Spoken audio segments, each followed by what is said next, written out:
देखिए, आप अपने ज्ञान की समीक्षा स्वयं से कीजिए।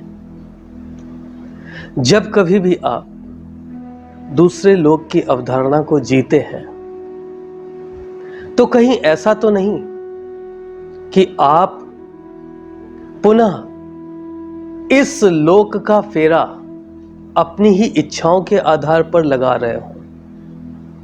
भाई, मृत्यु के समय यदि आपके मन में यह इच्छा बाकी है कि मेरा शरीर रोगी था, मुझे बहुत अच्छे भोजन की कामना से दूसरे लोक में जाना है, और आपने ईश्वर से मुक्ति के समय कहा कि मुझे उस लोक में भेज दीजिए जहां पर बहुत अच्छा, भाई हम एक स्वर्ग की परिकल्पना में ऐसा सोचते हैं कि जहां हमें बहुत अच्छा भोजन मिले जो हमारे शरीर को बलिष्ठ करे, शरीर को बलिष्ठ करे।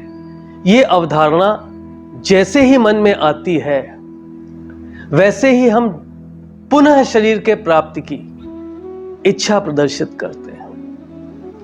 तो पुनः शरीर प्राप्त करने के लिए फिर से इसी लोक में आना पड़ेगा।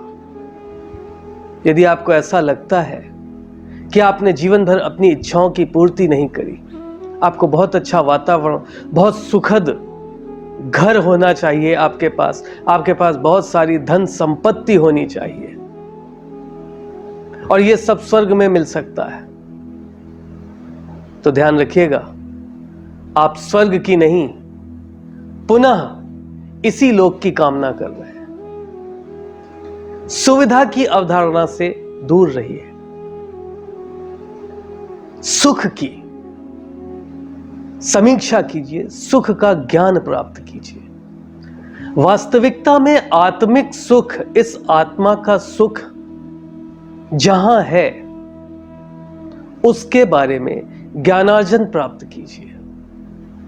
कहीं ऐसा ना हो, इसी को मोह कहते हैं, कहीं ऐसा ना हो इसी प्रकार की अवधारणाओं में फंस कर आप बार बार पुनः इस धरा के चक्कर लगा रहे हो। भाई, हम अपने मन में यह अवधारणा बनाते हैं कि स्वर्ग एक ऐसा स्थान जहां पर बहुत सुगम सुगंधित वातावरण, बहुत अच्छा सौंदर्य, बहुत ज्यादा बल, सोमरस का पान, सोमरस के पीने से शारीरिक बल, आत्मिक बल मिले, परंतु इन सभी सुविधाओं को भोगने के लिए आपको पुनः शरीर की प्राप्ति करनी पड़ेगी, और पुनः शरीर की प्राप्ति उस लोक में तो नहीं हो सकती। क्षिति जल पावक गगन समीरा, पंच तत्व मिले बना शरीरा। तो वो पंच तत्व तो इस धरा के हैं ना, तो यदि पुनः से शरीर की अवधारणा आपको प्राप्त करनी है तो आपको पुनः इस धरा पर आना पड़ेगा। तो क्या इस बात की आवश्यकता नहीं है कि आप अपने ज्ञान चक्षु खोलकर वास्तविकता में इस बात का दर्शन प्राप्त करें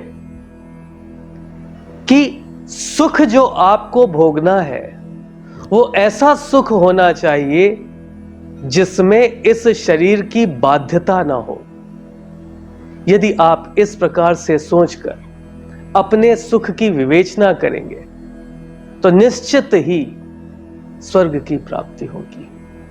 विचार कीजिए, ठीक है।